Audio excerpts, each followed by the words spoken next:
ఈరోజు మనం చాలా స్పెషల్గా మన పల్లెటూరు రుచులు గుర్తుకు వచ్చేలా కంద ఎండు రొయ్యల కూర ఎలా తయారు చేయాలో చూద్దాం. ఇది ఆరోగ్యానికి మంచిది, రుచి విషయంలో అయితే వేరే లెవెల్. చివరి వరకు చూడండి, ఎందుకంటే ఈ రుచి మన ఊరిని గుర్తు చేస్తుంది.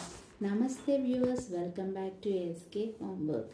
ఒక ప్యాన్లో ఆయిల్ వేసి ముందుగా శుభ్రం చేసుకున్న ఎండు రొయ్యలు కూడా వేసి ఫ్రై చేసి ప్రక్కన పెట్టుకోండి.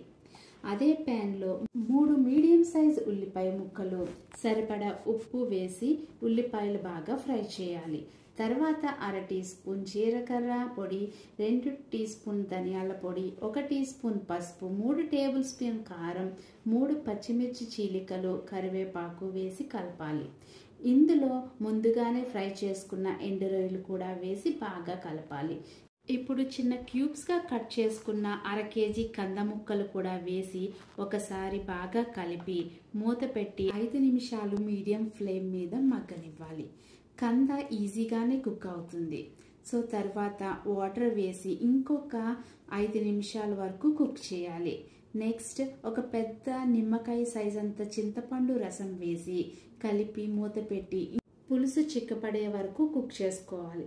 తరువాత ఆవాలు, మినప్పప్పు, ఎండుమిర్చి, దంచిన వెల్లుల్లి రెబ్బలు, కరివేపాకుతో చేసుకున్న పోపు వేసుకోవాలి. చివరిగా కొత్తిమీరతో గార్నిష్ చేసుకోండి. అంతేనండి, ఎంతో రుచికరమైన కంద ఎండు రొయ్యల కూర రెడీ. ఇది కూర కాదండి, అమ్మ చేతి రుచి. ప్రతి ముద్దలో ఒక జ్ఞాపకం. తప్పకుండా ఈ రుచికరమైన కూర ట్రై చేసి మీకు ఎలా కుదిరిందో కామెంట్ చేయండి. Please subscribe.